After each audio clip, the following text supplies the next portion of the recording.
The name's Bond. James Bond.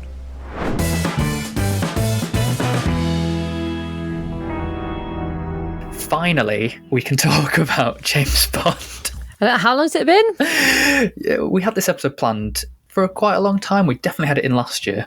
Yeah, and then it moved, and then it moved again. Yeah. A fair play to them getting it out when they did. I think it's done really well by the sounds of it. Mm-hmm. So that's good. I'm glad.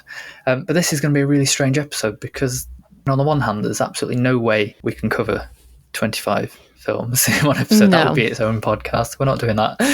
And then the other thing, that there's nothing that we can say that hasn't really already been said.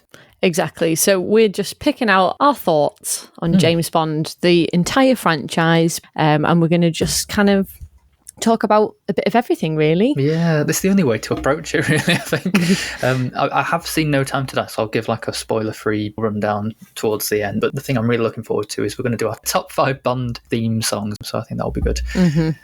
I guess the first place we could start is just talking about why and how is James Bond so iconic. And it's hard to put your finger on, really, other than the fact it's been around for so long. I think it came about at the perfect time for it, really, in the 60s.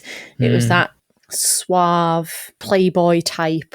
But then you also had this side of it that was action, adventure, and that was very much coming into play as a lot more as well. You'd always had your war films and things like that, but this was kind of taking it to the next level. What appealed commercially, I think, at that time, the earlier films had in them. And I think the other thing as well is that people forget that it is literary based as well. Obviously, it's got origins in British literature. He didn't really live to see much of it, though, did he, in terms of it coming about? He died in 1964. Wow, yeah. So literally maybe 2 come out. Yeah, so you might have seen the first film. That's bizarre, isn't it? But this whole franchise pretty much built up after he passed away. And it's become such an institution in itself, hasn't it? Because, I mean, the Broccoli family and Harry Saltzman, I think, that founded almost its own production company, this Eon Productions. They bought the rights to all of Fleming's work. Yeah. The early films, they remind me, and their kind of studio exactly, and their philosophy. The first few remind me of the Carry On studios. Yeah. How it's like, right, we're going to go this cheap. How can we do this? Like, right, we're going to do this so it looks like we're here, but we're actually in England. It reminds me of that. There was like this cheapness to how can we pull this off? Well, it's like you've got Leavesden Studios, which is Harry Potter, and you've got Pinewood, which is Bond, like the famous Bond stage. Yeah. And it's fascinating how they've taken up root here, and they've just made so much. And then obviously, as they've gone along, it's got bigger and bigger and bigger. Apparently, it's the 6th highest grossing film series of all time. Mm-hmm. I can believe that. Yeah, 14 billion adjusted for inflation. So, I mean, that speaks for itself. And the popularity of it all. I mean, if there's a Bond film out, you go, don't you? Just, there's no question, you don't miss it. It's become a huge event. Yeah. Definitely. And for it to have been going for 50 plus years is just incredible. Maybe 60 nearly. It's an amazing thing, really, because what other set of films could just change the actors like they do and it just be accepted like that? It's just one of those things. It just keeps kind of adapting itself and changing, and it's not like anything else, really. It's kind of landed its own formula that just really works. And I mean, the word recycle sounds a bit negative, but they are able to just sort of redo the same kind of structure over and over again, and they've got the same conventions and the same motifs every time. So I think that's part of why it's popular, because you know what you're going to get every time. Yeah. Once you've hit on something that works, why change it, I suppose? That might be a good segue into talking about what is a Bond film, I suppose. Like, what do they do? And I think genre is one thing. They've always been an interesting blend of action and comedy. Sort of ridiculous in places, but they've never been a parody of spy films. And I think that's a really clever balance that they've done. Yeah, they like to have the humour very much in there. It's definitely still in there today. It's less cheesy now, but it's part of the fun of it. I think more than anything, you go to a Bond film because it's fun. Absolutely. It's got everything in it. I like how over time the types of story, or I should say like the missions or the villain schemes in each one have kind of changed, because they were very Cold War based. Yeah, they've changed with the decades, they've changed with the times. We should also say we're coming to it from very different places. You're a huge Bond fan. You've watched them for years and years. You've seen them all. I haven't. I had memories of Jaws. Yeah, he's fabulous. So my dad must have had the Roger Moore ones on as a kid, but not really anything other than that. I'd never seen the Pierce Brosnan ones. So, like, even though I grew up in that era, I didn't see them, and I hadn't really watched any. So when I was at university, I went and watched all the Sean Connery ones, and I got up to On Her Majesty's Secret Service, which I watched, and then I kind of just fell off the wagon and didn't carry on from there. I used to do the same. I used to be like, right, I'm going to watch all the Bond films. I was on like 9 or something, and then I'd start, and then I'd get like 6 in, and then 4 years later I'd be like, oh, I'm going to watch the Bond films. Yeah, so I was coming to it from a very different kind of place than you were. And I'm not done. I am going to carry on. I am going to carry on with them. Oh, yeah, get them all done. They're all good. I'd like to see more of them. I will carry on with it. Yeah. Well, because I have seen them all now, being able to almost categorise them by the type of story, if that makes sense. So you definitely got the Cold War style one. So this is like your spy, intelligence, espionage kind of things. You've got things like From Russia with Love and The Living Daylights and Skyfall. So they're all about some kind of exposure of another country's intelligence. You've got ones that are all about submarines, or some kind of missile control of submarines, and you've got your space shuttle or your space program ones, and obviously this was space race time as well. So that's kind of like your Cold War focus ones. And then you've got ones that are about like science and technology. Obviously a lot more of those recently, like Tomorrow Never Dies is about media. Satellites like GoldenEye and Die Another Day. Natural resources, things like The World Is Not Enough was about oil, and Quantum of Solace is about water and things like that. You've got ones that are about biological warfare, and then you've just got ones that are like general crime. You've got this smuggling like Goldfinger and Diamonds Are Forever, and terrorism like Casino Royale and Thunderball. So the plots are... You got a good mix. Yeah, it's definitely not just spies. I like some of the themes that have come in and how they've reacted to changing things, like global warming gets mentioned quite a lot now in the new ones and stuff like that. So, yeah, I think it's very clever. Yeah, they've kept themselves up to date. Yeah. And the thing about the Bond films is it's the technology and the storylines, things like they are very dating. However, it doesn't seem to matter with Bond. No. Like that would with certain films. You'd go, oh God, this is so dated. It just doesn't with Bond. You just enjoy it all the same. It's testament to how well they did make them, even when they were limited, I think. And yeah, each one's like a little time capsule. Like you almost can't fault it because it was a product of its time, and there's a nostalgia. I mean, obviously I wasn't alive in the 60s, but you almost feel nostalgic watching them. But there's no story without a villain in a Bond film. Now, very true. I don't know about you, but I just think they're the best things ever. Yeah, there's two things that you always look out for and everybody's always talking about. And it's the Bond girls and the Bond villains. Yeah. It's become a thing now. Who's going to be the villain? Who's going to be the Bond girl? That's a very good point. It almost hinges on that as well. And there have been films that haven't worked as well because the villain's not been strong. I think the ones I've ranked the lowest actually are also the ones that I would rank lowest on villain. I don't just think of like the main villain either. I like to be honest, most of the time I prefer the henchman. Yeah, I love the henchman. Odd Job, love Odd Job, fantastic. Rosa Klebb. My favourites. From Russia with Love. Oh, she's great. I love the women, to be honest. On Her Majesty's Secret Service has got a woman in it as well, and she's of course. Yeah, she's good. Jaws, of course, is my favourite. So I actually think I prefer the henchman to the big bad. Yeah, actually. My favourite thing about all the villains in general, and it's just that they have these weird sort of adaptations to them. Like the hat. Odd Job's hat. It's just so specific, and like Jaws. Very specific, metal teeth. Xenia on the top, strong thighs. I don't know if you've seen GoldenEye yet, but I have. That was really weird. I love her. I thought she was a great character. I really liked her. But yeah, the strong thighs thing, bit weird. But then you got people like Stromberg in The Spy Who Loved Me's got webbed hands. Not for any particular reason other than he likes the ocean, but he's got webbed hands.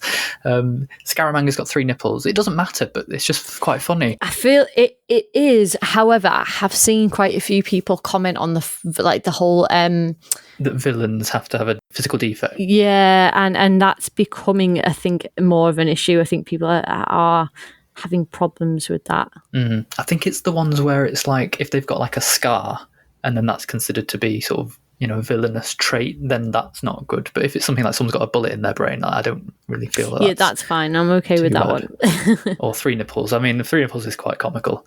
I'm sure no one. I'd quite like to have 3 nipples. So yeah, I did see a video and it showed people who had physical differences, and it did say, we're not all villains. So it's a really interesting. Yeah, that it's come about look more. At it now. Yeah. Yeah. I suppose on a similar vein than the Bond girls, in terms of being PC and being... Yeah, I have an issue with the Bond girls. As a girl. Oh, yeah. I just don't like the whole... just the way it's done, really. It is very old-fashioned. Mm-hmm. I think it's better than it was. Yeah, I think it's definitely changed. But even like the 90s, the Pierce Brosnan thing, that it should have been different already. That I don't think works in the time it was. Well, I think it's quite interesting because as I was watching them, I was thinking, oh God, it's going to be really awkward. In most cases, when Bond seduces somebody, it usually transpires that they've let him because they're using him and they're actually a villain. So sometimes I'm like, okay, so he's not... And the amount of times he actually forces himself on people is actually not that many times. Yeah, it's not the forces himself on people, because I haven't noticed as much of that in the ones I've been watching, but it's like these women just like, oh, James. Like, it's what the women aren't like that. They don't do that. Most of them are doing it on, like I said, they're doing it on purpose. Most of them backstab him straight afterwards. Not all of them. You've got like Strawberry Fields and that type, he doesn't get with her. Well, he does. Does he? Yes. Oh, never mind. Yes, he does. But in most cases, they betray him. So I think it's more of a balance than people think. But yes, I don't agree that it should have been that way. The Bond girls I prefer are those like Pussy Galore, apart from the name, because I hate it. Really hate that. But I think she plays against him, and she's not just this one who's just going to fall down, and she is very much a partner in a way, even though for most of the film she's on the other side. But she's a partner to him rather than a girl he's going to get with at the end, which I like, because there's just gives them more character, and they're not just swooning for him. And also I like Teresa that he marries. Again, she's not just one that just falls straight away. I like when there's a little bit more story to it. I mean, he does it quite a few times. Like, it's a good time to mention some of the names as I read these out. Holly Goodhead in Moonraker, that she's a massive part of the film. Yeah, it's really bad. In space. The names are really bad. Plenty O'Toole, Dr. Molly Warmflash, Penelope Smallbone. I do think it's funny. It's so bad. It's just that kind of supposed to be funny, but humor, it's, isn't it? Yeah. I think it's kind of harmless. Well, this is the thing. Today, you've got to be so careful with it today, because people are offended by everything. So I can see it being more of an issue now. Yeah, and I don't think they do it anymore now. No, well, no, like they you don't. Say Strawberry Fields is now not, that's just a... Yeah, and I think they have changed, I think, the way... For the most part, the Bond girls take part in the films. I mean, Vesper Lind is a great character. Yeah. Really fantastic. And I think it's good. Obviously, Barbara Broccoli is a huge part of the making of the movies. It's important, I think, to have a female involved because of, obviously, the tropes that James Bond films follow and the way he is as a character and things like that. I think it's important to have a woman involved. I do think, though, that she could have done more and done it quicker. Well, I think the change happened... I can't remember which one was the first sort of Barbara Broccoli-led one. I want to say it was probably around Pierce Brosnan starting, but definitely with Judi Dench's M, that's where it started changing. And she calls him out, I think, in that first one. She says, you're a sexist, misogynist dinosaur. And I think it was sensible in terms of managing audiences' expectations that it was like a gradual shift. And we saw one of the Bond portrayals do the shift. And then we've got Daniel Craig now, which is obviously a very different type. But yeah, the addition of Judi Dench as M was spot on. Oh god, yeah. She's one of my favourite parts. Oh yeah. She's just not in it enough. I love her so much.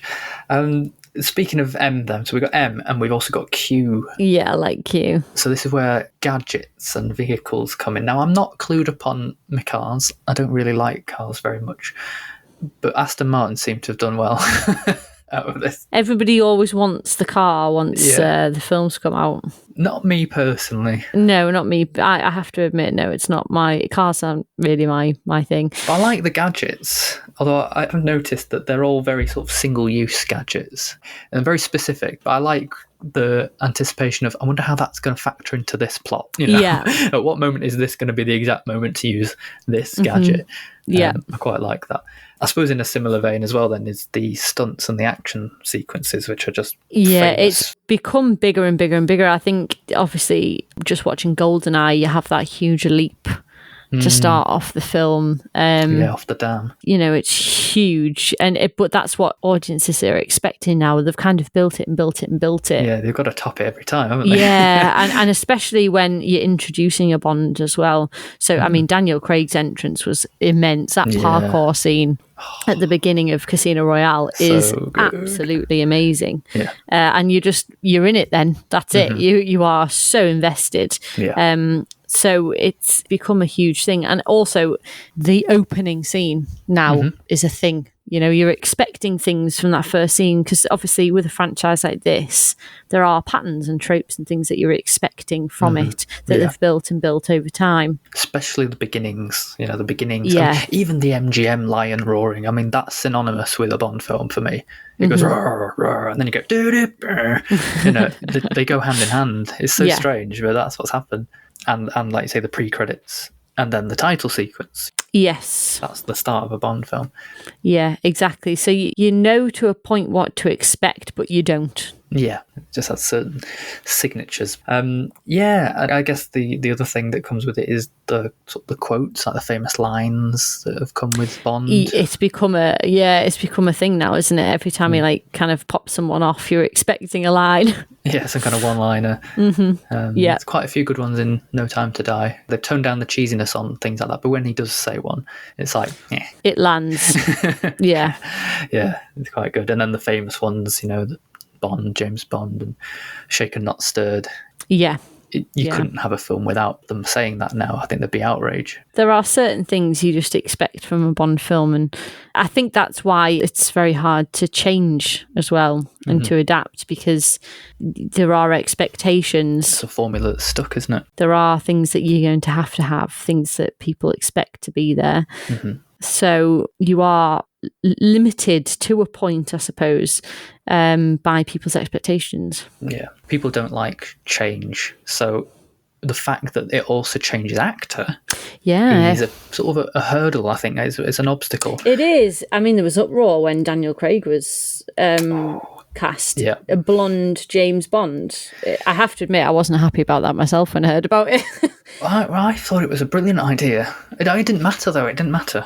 I think with Daniel Craig, it's probably the best case that's happened. He proved that you could, he could do it. Yeah, and don't judge before you've seen it. Yeah. And he obviously went through hell, like actually having to go to work every day filming and reading all the things that was being said about him, that, he had no charisma, he had no charm, he was against type, he was James Bland, blonde Bond, and all these things. And he said, fuck it, I know the script is good, I know it's going to be a good film, and he stuck with it. And best sort of mic drop moment when it became the most popular ever. Yeah, he's done a very good job as the character, I think. And it's amazing that it's been so long. It's like 15, 16 years, isn't it? I think he's probably been in it the longest. I'm just looking at the years now. Yeah, I think he's been doing it in terms of years the longest. He's not done the most films. I think he's one short of doing the most.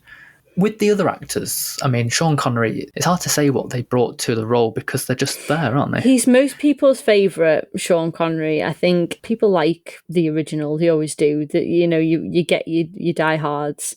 I think it's because he kind of created that role. He had nothing else to compare against apart from the books at that point. Yeah. A lot of those charismatic elements and exactly the suaveness that you mentioned earlier. As much as I think he's not my favourite, I do really like what he did with the character. Yeah. To be honest, I find it very hard to pick a favourite now, actually. It is hard. Well, they all had their own good points and bad points, I think. Yeah. I think with Sean Connery, by the end, I think he didn't really want to do it. I think because he left for one film, they managed to buy him back for another one. Yeah, and I think for a long time he was a bit bitter about the character and about taking the role because it really typecast him. Yeah, he still came back and did that other one though. You know, the non-Eon one, the Never Say Never Again. Which was probably because they offered him an obscene amount of money, and he was like, "Yeah, go on then." Yeah. I think George Lazenby's an interesting one as well. Being the second person to do it was probably really hard. Yeah, and only doing one as well. Yeah, which is it's the outlier because nobody else has only done one. I think it's easy to look at his and laugh and say, he only did one, so he can't have been that good. But I think he got a really bad rep. I really like him as Bond, actually. Yeah, I think he was really underrated. I really liked him. He didn't do anything wrong. To be honest, I've liked all of them. Actually, each one I've watched from every actor, they've fit the part. Yeah. You know, they've been cast very well. I thought Timothy Dalton was very good. Oh, yeah. His Bond's very different. What they did well was they adapted the screenplay to how the actor wanted to do it. So Timothy Dalton, you just mentioned, he apparently wanted to do it literally by the book. He wanted to be the most true to book portrayal. Mm-hmm. With Roger Moore, I don't see Roger Moore as particularly very good looking. No, not by the time he'd done it. He was when he was a younger man, but he was already fairly old when he took on the part. So for what they did with the screenplays is they just made them much more comical. So far, he's the bottom of my list, Roger Moore, actually. I think he's probably bottom of mine as well, if I'm honest. He doesn't really play it like a spy. I'd like to watch more of them, of his, but from what I've seen, I wasn't keen. He's the most sort of Mr. Bean of the lot, the one that I consider most to be a bit of a parody because I don't see him as a spy, and the way he plays it is a bit almost foolish sometimes. I think, like you say, they changed them a little bit. I think it's more humour. It's a little bit unrealistic. Yeah. There's more, it's like you're looking at it going, oh, well, that's not possible. Yeah. You know, there's more, and more of the stunts are a bit like that. And yeah, you can tell he's not really doing it. Yeah, there's just parts about it where they've done it because they can and it's Bond, but it doesn't fit this gritty realism that I think quite a lot of the other ones have. Yeah. Speaking of stunts and things like that and fights and things, I think you can tell from the first films, you know Bond's going to win. He's almost superhuman, isn't he? Yeah, he's untouchable. But he doesn't do an awful lot, but you know he's going to win. Yeah. Whereas I think over time, they've made it more realistic. It looks hard work. Yeah. I mean, I've just watching GoldenEye, the fight at the end with Sean Bean. Mm-hmm. You know, it's tough, it's gritty, and he's not winning, and it hurts. Yeah. It actually hurts. You know, he's being hurt by that, and that's become even more of a thing with Daniel Craig. You know, what Daniel Craig's done really well is, I say him because he was sort of a producer on the films as well. Mm-hmm. The way they've decided to focus not just on the plot of the film, but on the story of the character of James Bond. They've really fleshed him out. They've given him backstory. They've given him feelings and emotions and demons that are present pretty much throughout those 5 films that he did. Mm-hmm. I think it's the best thing they could have done, really. It was the right direction to take it, make him human. Yeah. And more like a drama, I guess. I think it's more relatable now. There's just an extra layer that wasn't there before. I'm conscious we've not mentioned Pierce Brosnan. There's something unusual about Pierce Brosnan, and I think it was a happy accident for him, is that when video games were getting very popular, he was at the time the face that became the video game Bond. You know, he sort of became the quintessential look for a generation of Bond watchers. I have always said, when I think of James Bond, I think Pierce Brosnan. Yeah. Because he really does have the look. I mean, God, that guy looks good in a suit. Yeah. And he was absolutely gorgeous. You know, and I think he definitely fits the part really, really well. Yeah, he kind of, I think, mixed the wit and the charm and the charisma and whatnot of all the other ones beforehand. He amalgamated all of that. I'll tell you what I did watch yesterday. The documentary that Daniel Craig did. I think it was Being James Bond. Mm-hmm. That's really good. Talking about the struggles that he had initially and then what they've done with it. So good. And Barbara Broccoli ends the documentary by saying something. She says, Daniel has taken the whole thing to a place that is so extraordinary that I cannot imagine Bond after Daniel. And I totally agree with that. And obviously I've seen the last film as well. You've not seen the last film yet? I haven't. Just double checking. Yes, I'm going to. I'm definitely going to, but I haven't seen Spectre. Ah, okay. That's sensible.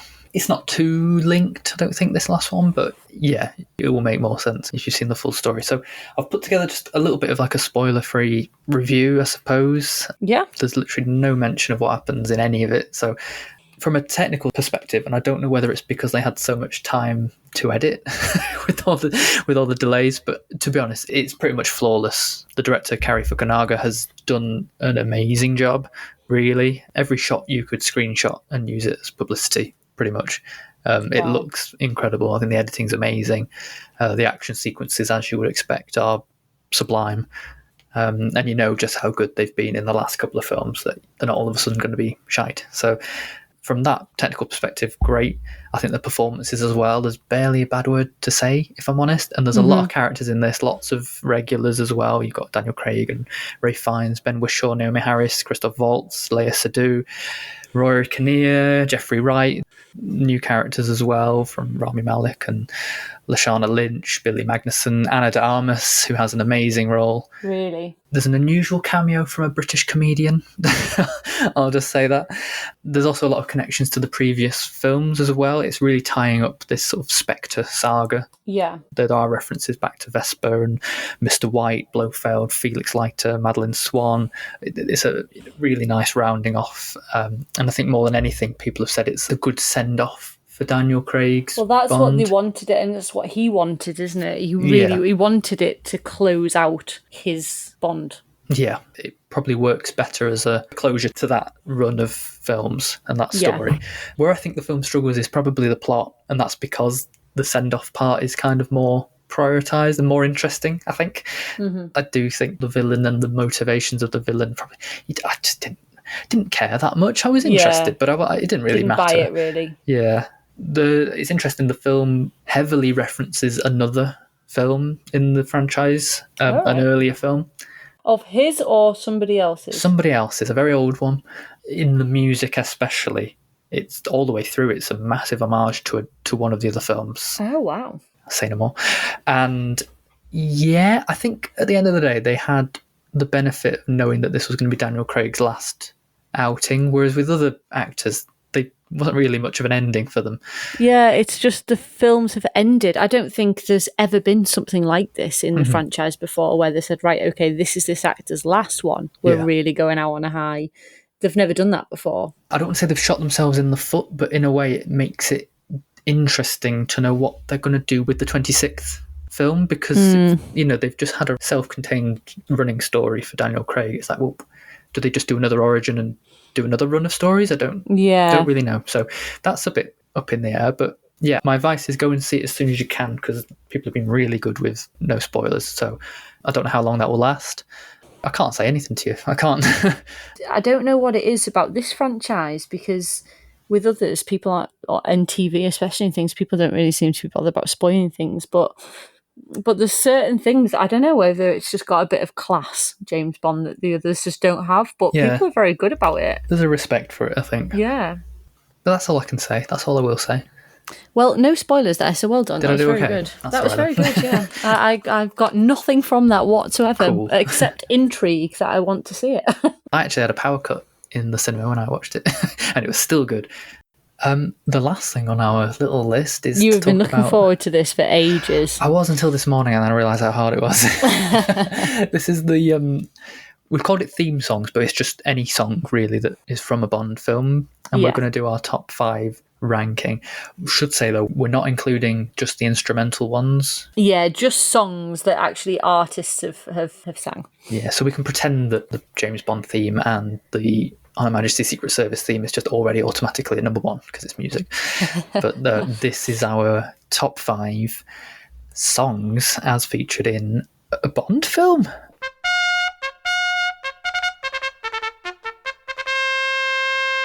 You go first. Okay. Sorry, I said that weird. No, that's absolutely fine. So, my number 5 might be the one that you're most surprised about. Okay. For me, it is Nobody Does It Better. Oh, that doesn't surprise me. Really? Oh, I thought that would surprise you. Do-do-do-do-do. That is Carly Simon for the film The Spy Who Loved Me, which I didn't like as a film, actually. I really didn't like the film that much at all, but I really like the song. So So my number 4 is Diamonds Are Forever, Shirley Bassey, from the same name as the films of the same name. And I love Shirley Bassey. For me, Shirley Bassey is James Bond. Yeah. She did 3, didn't she? When I think about James Bond, I think the James Bond theme, but I also think like her vocals and the whole tone of the songs that she does, they're very similar. She was like the type of singer they just strived for, I think, that big voice. Exactly, yeah. And it works so well, I think, hand in hand. My number 3 is Live and Let Die, which is actually, I think, more of an outlier. It's probably the one that doesn't fit with the rest of mine because it's more poppy. It's the Bohemian Rhapsody of the Bond themes because it just goes through all these different phases, but it is a lot of fun. Yes, I really like it. In terms of songs that you would just go and listen to, I think that's the one. Yeah, I'm glad you said that. That is a factor in why I've not included some on the top list. Some of them I just wouldn't choose to go and listen to, but when they're in the Bond film, I love them. So yeah, I mean, well, I think for most of these, I wouldn't go out of my way to go and listen to Diamonds Are Forever. I don't think it's too linked to the film, isn't it? Yeah, but Live and Let Die, I think you could just listen to that anytime because it's got its own life outside of Bond as well, I think. Yep. And my number 2 is Skyfall, which very much goes back to the Shirley Bassey style and really reminded me of those earlier films. Loved it. Yeah. Loved it. I really liked the tone. With Skyfall, I think at the time it came out and everyone loved it and I loved it, but I think it maybe just got a bit overplayed and it lost a bit of its novelty, I suppose. It was very overplayed because I think because it was so popular and it was so good. Yeah. It's just a really good song. But yeah, it was played all the time. All the time. But I think listening to it this time, I've kind of gone, oh, it is good. When you're actually listening to it, it's like amazing. But when you think about it and you think, oh, bloody Skyfall. Bloody song. Yeah, I get that. Okay, right. So my number 5, I really struggled. I'll have to give honorary mention to We Have All the Time in the World by Louis Armstrong. I don't know why. Number 5, I put Tomorrow Never Dies, and I think I used to watch this film so much. It was one of the ones that we had on video, I think, or something. I just really like the sort of orchestration of it. I think is good. That I like how each film has this almost like a little musical motif, and some of them are just so great. And I think Sheryl Crow does a great vocal on that. She really tells a story with it, so I really like that. Number 4, I've put Skyfall. So it was good enough to make your list. Well, listening to it this morning, I'm like, it is a good song, but it's a well-produced song. It's got all the right nods to being a Bond theme without being just a copy of the Bond theme. Yeah. Adele is obviously great. Even though it's not one I would maybe listen to as much as the others, you can't deny that it's a great song. That it is good. Yeah. Number 3, I've put You Know My Name from Casino Royale. All right. And I was listening to it and I was like, is Skyfall better than this? But yes, I have too many ties to. I mean, Casino Royale is my favourite Bond film. The feeling of watching Casino Royale, and he just turns and he shoots the screen and it goes, it's just there, and I think it's the most sort of in your face kind of good song, and it sort of defines that era for me. I think it's more nostalgic. I feel like we've swapped. I'm being all subjective today. Yeah. I love all the casino references, I suppose, play on words. I quite like that. Number 2, GoldenEye by Tina Turner. Really? Again, boom, boom, boom, boom. Brilliant. How do you write that? It's just, it's so quintessentially secret agent-y. I am surprised. Very surprised. Really? Yeah. Oh, it's a great song. I think Tina Turner's great as well. I mean, I'm by no means saying that Tina Turner is not great. I don't know. I think lyrically, maybe this is the one I've most chosen for lyrics. Yeah. She's talking about smoke and mirrors and reflections and shadows and stuff. And she does paint this. They do it a lot. They kind of personify something in the film that's not a person. Yeah. It's like Thunderball, Moonraker, GoldenEye. She paints this image of being stalked and stalking. I just like it. Yeah. Okay. For me, my number 1 is Goldfinger. Oh, okay. Yeah, it is James Bond. It is James Bond. as soon as that first line comes out, I mean, I'm not going to do it because I can't do it any justice whatsoever, but as soon, it's just amazing. I just really love that. I have to say, I listened to it this morning, and it went from being maybe my number 3 or 4 down to number 15. Is this the one that dropped significantly? It dropped, I would just never choose to put that song on and listen to it. I think it's brilliant in the context of the film, and I love the fact that the music from that song plays throughout the film, and I prefer it in the film. But he's the man. I just can't sing along. I just wouldn't put that on to listen to, and it's a bit full on. And she does hurt my ears at the end. Chills.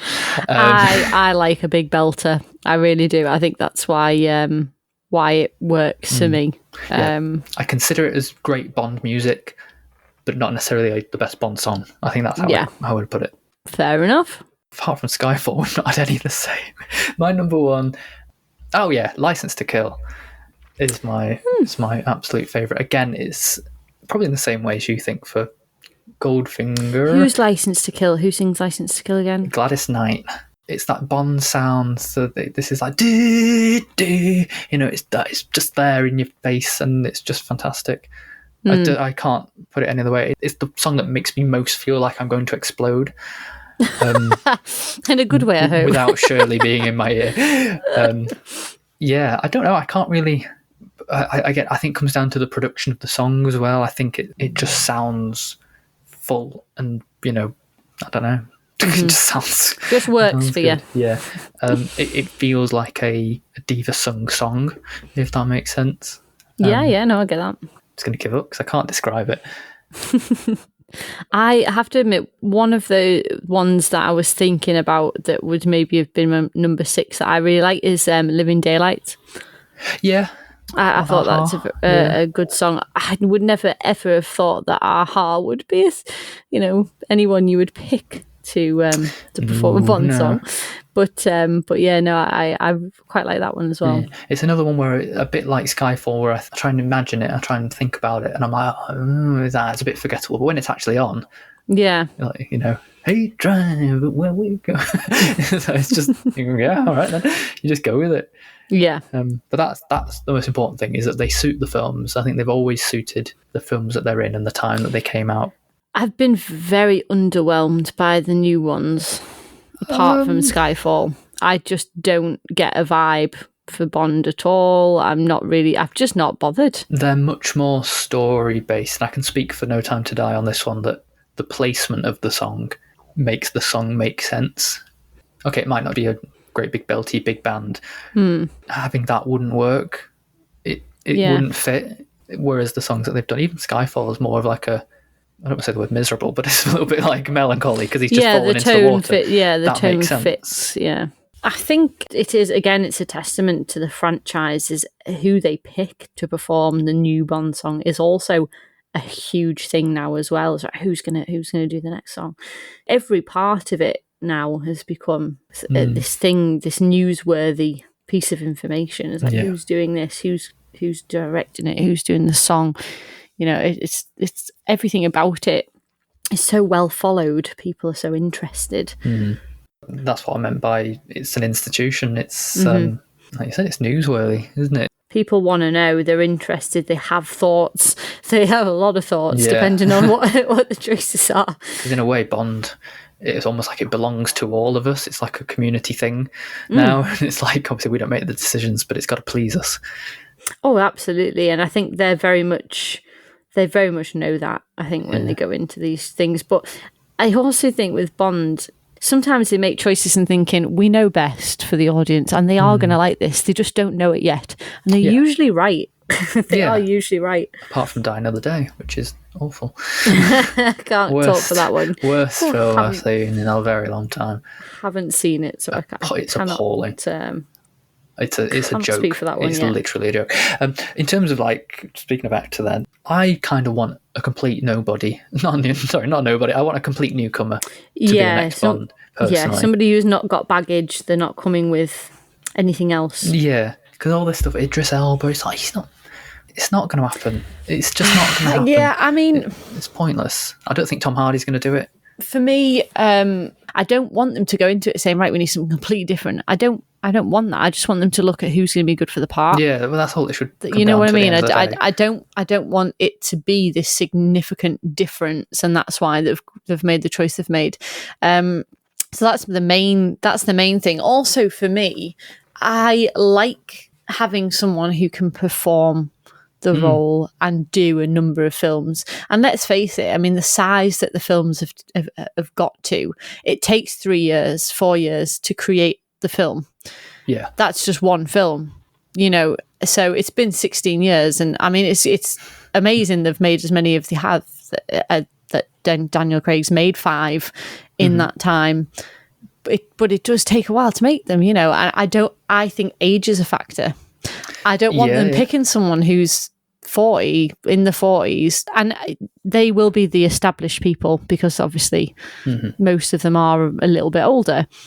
I want someone who's a bit younger, not so they can go back and do an origin story, but just so that they've got the time to perform the role for a number of films. We're going to get to see people perform for a few films, and you have to actually get to know them and get to really get into the role. Yeah, I think they'll go younger. Maybe not young, but I think they will go younger. I'm hoping that's what they'll do. If it's not a complete unknown, I think it will be someone a bit like Daniel Craig was. He was just on the fringes of people's knowledge. You know, he was a Well, they're talking about the guy from Bridgerton, aren't they?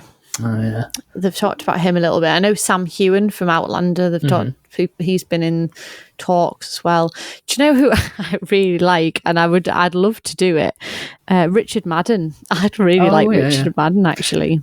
Yeah, he's not, and he does have baggage. He does. He's coming. He's going to be in Eternals this year, and he was in Game of Thrones. He's done a lot. But I'd like to see him. I think he'd bring a little bit of naivety to the role. He's got quite an innocence to him. I think he'd bring a little something that's a little bit different. Yeah. Personally, I could see Richard Madden doing it. I would be very okay watching him in a suit doing lots of cool stuff. The issue, I think, at the moment is that all these names have been floating around for years now. Yeah. And I think if they went with any of them, it would just be massively underwhelming now. Just be like, oh, okay, it was one of the 6 names that's been mentioned for the last 2 years. I think that's too easy. Not that they're obviously basing it on rumours and all that stuff, but, I think they're obviously going to audition a lot of people over the next however many years they're going to do. Yeah, now it'll be interesting, like, do they have any plans for the next one? How far into that process are they? Where are they in that line? When do they think they're going to, release the name of someone? Do they have someone already? It's one of those things. It's where are they? It's going to be a while, I think. I think it's probably going to be at least 5 years, I think. I don't think they're going to do anything straight away. Do you think so? Really? 5 years? See, I can't see it because I think MGM always need the money of a Bond film. Because I've seen No Time to Die, I think that there has to sort of be a bit of a pause because you've just having had a nice sort of closure to one story. I think people will need to have space to breathe before they consider something else. I just think it'd be too soon. But like I said, I've seen the film, so I don't know. I don't know if I'm just feeling that way because I've seen it. We shall see. We'll find out, I suppose. Ooh, that's Bond. That's Bond. Tried our best with that. Just like literally no detail on any of the films. It's very difficult, I think, with Bond because you could spend probably 3 or 4 podcast episodes on it. It's so big a thing.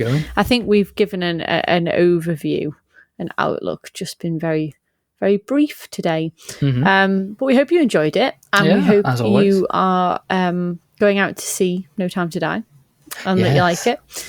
What have we got next? What are we bringing them next? We are dipping into horror, as it is sort of Halloween when by the time we do it. Yes, we're not bringing it out on Halloween. We're bringing it out the week after, but it's horror related. Horror related. We're looking at the films of Ari Aster, Robert Eggers and Jordan Peele because they've all done 2 films each as directors. They're like the new gods of horror. Sort of like this new contemporary modern popular horror. So we're looking at Hereditary and Midsommar, The Witch and Lighthouse, which sounds like a Narnia story, and Get Out and Us. So yeah, some crackers in there. Yeah, absolutely love them. So most of them produced by A24 as well, one of my favourite companies. So. Yeah, this will be interesting for me because I haven't seen 3 of the 6. Oh. And I also am not sure how I'm going to feel about The Lighthouse at all. Have a feeling I'm going to hate it. You probably. I'll take that one. Probably going to hate it. I'll take that one. Yeah, it's worth seeing anyway. It's, the look of it, the aesthetic of it is good. I heard a lot about it when it came out, and I think it's going to be a very exciting episode because this is where they're going with horror. Yeah, like you say, it's this contemporary thing. It's high new concept. horror. Yeah, the concepts of these are good, and my favourite horror films are the ones that do things different.